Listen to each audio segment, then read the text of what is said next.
right, everybody, welcome back. I'm Charles E. Smith Jr. This is an Inside Sports production about the NFL playoffs. We're going to break down the divisional round with my partner, Sean Goyle. We had some surprises last week. We talked about our picks. I made picks. He made picks. I went 2-2. Sean went 3-1. First of all, I have to congratulate Mr. Goyle. He picked the upset of the week. The Broncos over the Steelers. Talk to me. Thank you. Thank you, sir. Thank you. Yes, I appreciate it, and I do take the trophy in my hand right now for just this past week. But again, you got to remember, man, I know you feel that it was a crackhead pick, but some of the numbers that were running around it, they were actually pretty good. You got to see it, man. That defense was beat up. Ben Roethlisberger was beat up. And if you watch Troy Polamalu, he looked gassed after every play. They are old and beat up, man. So, you know, maybe you can say it's luck. Maybe you can say it's God. I say it was watching the stats, man. And the Denver Broncos won it. Yeah, well, you know, you got to remember that you were the one who picked a mid-season upset with Cleveland over Pittsburgh, which didn't turn out so well. But I think really had Pittsburgh gone ahead and started Charlie Batch instead of Roethlisberger, you don't wind up with those picks in the first half, and I think they would have won that ugly game the way they were supposed to. But, you know, hey, kudos to Tebow. I'm not going to hate on him. You know, and that's one thing I do agree with you, though. If I would take 100% Charlie Batch over a 65 to 70% Ben Roethlisberger. So I agree with you there. Exactly. All right, cool. And I think Tomlin should have gone ahead and made that command-level decision, if we were, and just sit Ben Roethlisberger no matter how badly he wanted to play. Right. I agree. And then that's one thing that on the Dan Patrick show that I've heard a lot about with those hosts is that they really don't like Tomlin as a coach. But I feel that I do because obviously he made Clark sit down. But, again, making Ben play when he's limping around like that, especially when you have Von Miller and those linebackers going after his ankle the way they were. Well, I think, too, it wasn't a matter of him making him play. It's that Roethlisberger is such a warrior that you almost have to – it comes a point where you have to sit him down for his own good. Because if he can go out there and if he can stand up, he's going to want to play. Tomlin needed to make that decision, say, hey, look, big man, give me the helmet, sit down, put on a beanie, and watch the game. That's it. Yeah, it's true, but you got to remember it's tough because every time Ben's been hurt and in big games, he's come through for the team. That's true. To the player who's produced when he's hurt. Yep, absolutely. So now the other game, we both picked Cincinnati to beat Houston, which they did not. They were not ready for big-time football quite yet. So hats off to Houston for winning that game. The Saints over the Lions was something that we both picked. Not much of a surprise there. Drew Brees facing down Matthew Stafford and really taking down the Lions. Yeah, you know, I thought that was a pretty easy game to pick. You know, the Saints versus the Lions game was a fantastic game. I mean, really high scoring and entertaining. But that Saints offensive line and Drew Brees on fire right now, and the fast receivers they have on the side. I mean, they're really firing on offense, and it was just too much for the Lions. All right, perfect. And then the other game that we picked, you know, we both believed in the book of Eli, and sure enough, at the end of the game, it was Eli Manning shaking the hand of a forlorn Matt Ryan, who's got to try to shake off yet another poor playoff performance.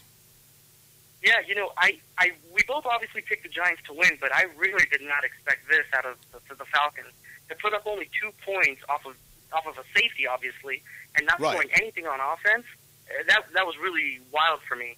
But, you know, the truth is, though, is seeing Osi Umenora and Pierre-Paul and Justin Tuck start playing together again, you can imagine why it was so hard on Matt Ryan. Exactly, and I think, like they talk about the Giants, they're peaking at the right time, and that's going to be the game this weekend, which we're going to pick a little bit later on here. But the Giants at the Packers, that's going to be the game. That's the one game everybody needs to see. Oh, yeah, all eyes are going to be set on the defending champs, so the Giants have a challenge ahead of them. Definitely. And then as far as Matt Ryan, we had talked about it. I had always said I watched the ice melt in the playoffs.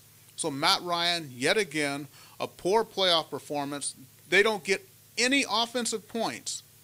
So when does the pressure really start to mount on him? Because I had labeled him a choker before last year's playoffs. Now I think the world sees it. The only way he's going to be able to shake this, he's going to have to go through the next 16-game season and then try to notch that first playoff win. Yeah, exactly. And he's going to have the same pressure that, he's going the route of Tony Romo. You have a pretty decent regular season, if not decent, a great regular season, and head into the playoffs, and you lose in the first round every time. So I'm going to have to say that I agree with you. The pressure's going to be on after this next season. After those 16 games, if they're in a playoff position and he doesn't win, the pressure's going to be on, and they may be looking for a new quarterback after next year. Exactly, because you got to have a guy who can get it done when it really matters. Right, and in fact, I've seen Matt Ryan's contract may be finishing next year. I'll have to double-check that, but I believe his contract may be finishing next year or the year after, so he's coming close to the end. All right, well, let's get right into this week's. Let's go to the picks of the week. Very first game, and that is going to be the New Orleans Saints going to the Bay Area to face down the San Francisco 49ers. They beat the Lions 45-28 last week. Of course, you know this is Harbaugh's first year coaching in Frisco. Frisco with a big turnaround. Number 1 ranked rush defense. Number 2 in points allowed. Drew Brees on fire. Last week, 466 yards, 3 TDs. What do you think? Well, this is going to be a great NFC battle. Frisco's got some things on their side. They've got a wet field, which is really going to slow down the fast receiving team, the Saints. The Saints have trouble with power run, and Frank Gore's going to be excited about being in the playoffs and trying to take these Niners that one step further. Now, San Francisco needs to put up 4 touchdowns at least to compete against this high-powered offense. Right. But the thing is that, and also, San Francisco's defense is going to have a little trouble, especially with the Saints' great run game and the screens that they've been passing to Darren Sproles. But I am going to have to say, this is going to be another NFC West team knocking out the Saints in the playoffs, just like last year when the Seahawks knocked them out. So I'm going to say that San Francisco overtakes Saints, and it's going to be a pretty good scoring game of 31-28. Oh, here's another thing I want you to know about. Here's another thing. I need to bring this up because it only passed by yesterday. Talk to me. It was a 30-year reunion of The Catch. By Dwight Clark? Yeah, exactly. It was a 30-year reunion of that wild card game with Joe Montana to Clark, and I'm just saying, maybe the mystique of San Francisco is coming back here.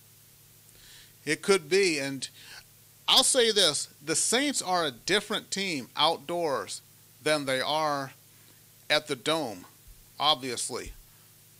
This is going to be tough for them, and I still have to go with the Saints, though. I think with the Niners being their first year in the playoffs, you got Alex Smith out there, who I know he's had a good season, but I'm still not completely sold on him. I think it's going to be a close game, and the Saints' offense is not going to be able to put up the points they're used to, but I still got to go with the Saints in this game by kind of the narrowest of margins here. And what do you think of the point spread there? The Saints are giving up 3.5 points. If you were a betting man, would you give the points? You'd take the Niners straight out. I take the Niners straight up, man. Right now, with my betting the way it's going, I take the Niners straight up. Perfect. Next game, it's Tebow time. The Broncos in New England to face off against the Patriots. Patriots are 13.5-point favorite. We'll talk about the point spread later on, but obviously we know they beat the Steelers last week, did the Broncos. Tim Tebow last week, 10 for 21, 316 yards passing, 2 TDs, 10 carries for 50 yards on the ground. He scored a TD himself, but the Patriots did beat the Broncos 41-23 in Week 15. Highest scoring team in the AFC, and they've got an 8-game win streak. Talk to me. Well, this one's going to be a tough one to pick because, honestly, I see this as a pretty evenly matched game. You have to remember, Tom Brady's 7-1 at home this year. He lost only 1 game. And, on the 6-game win streak that Timmy Tebow had, 4 out of those 6 were away from home, and he won all of them. The only thing here that I'm really looking at, which is going to really help out Denver, is how terrible New England's defense is. They're 15th in points, 31st in total yards, 31st in pass, and 17th in the rush. If Tim Tebow can pass on the number 1 defensive pass team, which was the Pittsburgh Steelers, I think he's going to be able to get a couple passes off to New England over New England secondary. True that. It's going to be a close game. Don't you think it's going to be a close game? I do. It's hard to go against the Patriots at home. And looking at records, they're the overall number 1 seed in the AFC. It's hard to pick against them. But yeah. Which way do you go on this game? Well, yeah, I agree. Yeah, it's hard to pick against Bill Belichick and Tom Brady. But right now, the roller coaster of Tim Tebow is really, really peaking, and the defense is doing well. I think this game's not going to go into overtime, just like last week. So it's going to be 28-21 in regulation for Denver. Ooh, you're gonna pick the upset. I am. I'm going to. You're riding the Tebow train. I'm riding the Tebow train to glory all the way until they meet Baltimore this coming for the the AFC Championship game. Well, you may have already tipped your hand on the next game that we're going to pick, but we'll go ahead and finish out this one, get it on the record. Well, it's hard to pick because obviously Tebow is maturing a little bit here. He did take down the Steelers, and that's a daunting task, even though he was at home for that game. But like you said, Steelers are a better defense. He should be able to take care of New England. But the Patriots can put up points. I got the Patriots in this game. If I were a betting man, though, I would go ahead and take that fat 13.5-point spread. But I do pick the Patriots to win the game. All right, man. You're going to see it again. Here we go. All right. Next game. We've got the Houston Texans. I put up the wrong stats for their regular season, but they did beat the Bengals last week, 31-10. And Foster last week, 24 carries, 155 yards, 2 TDs. Against the Ravens, who obviously Ray Lewis, Haloti Ngata, T. Sizzle, and Ed Reed, the number 2 rush defense, number 3 in points allowed. And really it's going to come down to Arian Foster going up against Ray Lewis and that defense.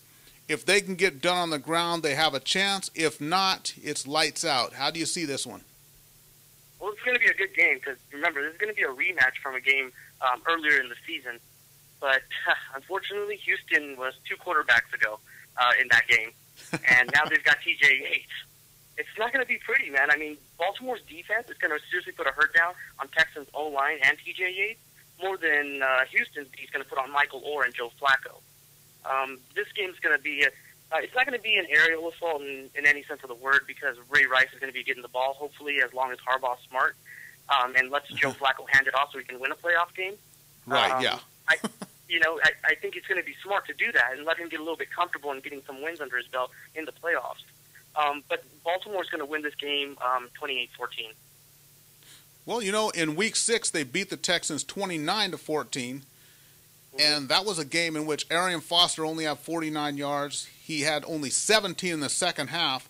And in fact, the Texans led 14-13 midway through the third period. And then the Ravens just ran away with the game, especially Ray Rice, who had 16 yards in the first half and 101 yards for the game. So as the game went on, the Texans wore down, the Ravens got stronger. But I agree with you 100%. As long as Cam Cameron doesn't go pass happy, they give that ball to Ray Rice and just keep grinding and pounding away, they should win this game without too much problem against the Texans, who are down to, is it going to be T.J. Yates this week? Yeah, they're not T.J. Yates. They're not going to Del Home. Okay, all right, perfect. What about that fat 7.5-point spread? If you were a betting man, who would you put your money on? I know you're picking the Ravens to win. Do you think they'll cover that spread? Yeah, oh yeah, absolutely. Okay. They'll cover the 7. And getting back to 7.5-point spreads, what I think is the game of the weekend, the New York Giants going into Green Bay, returning to the scene of the crime when they won the Super Bowl in 2007. Going into Green Bay, Lambeau Field, to face the Packers. Now remember, the Packers did beat them just a few weeks ago, Week 13, 38-35. Packers are the highest scoring team in the league. They won 13 straight to open the season. But last week, we saw that Giants defense 24-2 over the Falcons. Peyton Manning, 10 for 21, 277 yards, 3 TDs. Ahmad Bradshaw and Brandon Jacobs are both healthy. The defense is looking fierce. Talk to me. Yeah, this is going to be probably the best game of the season. The Giants are going to visit the Packers, and it's going to. The last game of the season, or excuse me, the previous matchup that they had in regular season, it definitely left a bitter taste in the Giants' mouth because they weren't at full force.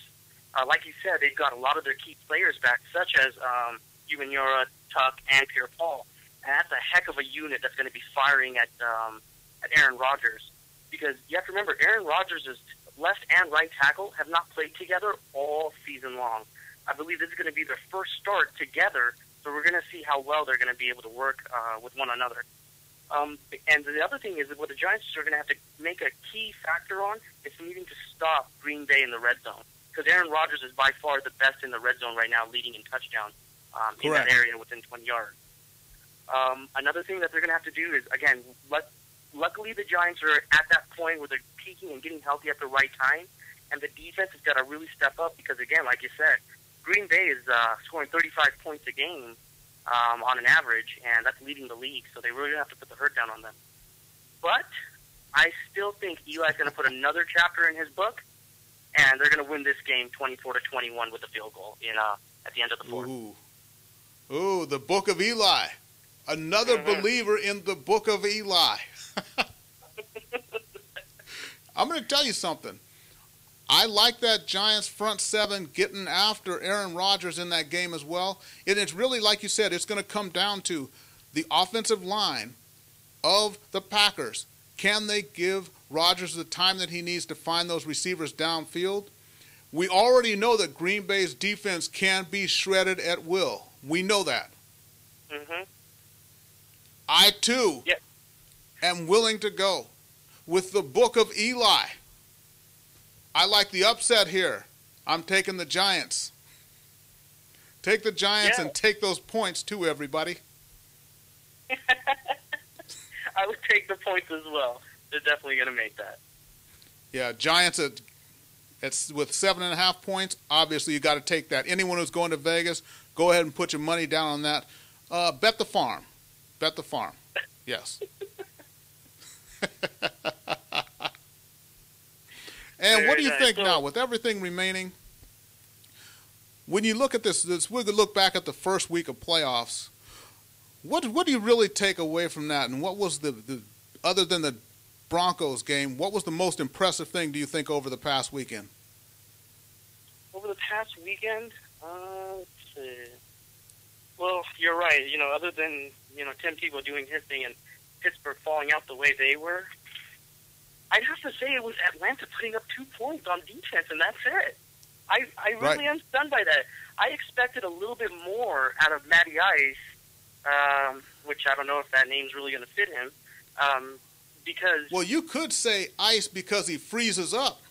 And he also melts under hot pressure, so I don't know. Exactly. Yeah. So, and the thing is that seeing him go through a couple playoff games and starting off really well in his rookie year, to not progress yet in the playoffs, that was a real surprise to me. Yeah, and if you remember last year in the playoffs, he went down 41-28 at home against Green Bay. Granted, nobody beat Green Bay, but they went in there and just beat him down. Yeah, exactly. And I mean, it was just a shocker to me. But I got to ask you right back, out of the weekend, what was your shocking moment? Well, when you look at shocks, I'd have to say still, it was that game, that Giants and Falcons game. I expected the Giants to win, but I did not expect such a thorough whooping as what they put on the Falcons. I was amazed. Tony Gonzalez didn't do anything. Julio Jones didn't do anything. Roddy White, they shut all of them down. It was amazing. That was just just a thorough defensive butt whooping, as thorough as you're going to see anywhere. Yeah, I agree. And hopefully now, maybe Giants fans and so-called specialists around the NFL will stop saying that Tom Coughlin may lose his job. Well, everyone, they always say that every year, and they were talking about that on one of the shows. I think it was on ESPN. They said there's always a point in the season where Tom Coughlin is just about to lose his job. And then they regroup and they start playing again. I don't know. The Giants don't make anything easy. Right. They keep it interesting, I guess. Right. And so let's just going down the picks of the week. I've got the Saints over the Niners. You've got the Niners over the Saints. I've got the Patriots over the Broncos. You are riding Tebow time. We both take the Baltimore Ravens over the Texans. And we both believe in the book of Eli. Is this correct? Yes, sir. You got them perfectly down the line. All right. Fantastic. Okay, and I believe we're just about out of here now. Any final words there, Mr. Goyle? Are you ready to wrap this thing up? Well, fans, I want you to hear it out now. Charles went 2-2. I went 3-1. Now we split these right down the middle. Next week's going to be a heck of a show, so listen up. It is. We never determined what the winner was going to get, whoever wins this picks contest. Maybe we'll let some of the fans decide. Yeah, I like it. Put some of those posts up and we'll see what we can do. All right, fantastic. So, everybody, this has been the Picks of the Week. This is an Inside Sports production. For Sean Goyle, I'm Charles E. Smith, Jr., and remember, go to www.officialinsidesports.com for all your sports information, and we will see you all next week, same bat channel, same bat time, right here on Ustream.tv, where we do everything live. Otherwise, you're watching a replay on YouTube. But thanks for joining us, and remember, we do all this for you.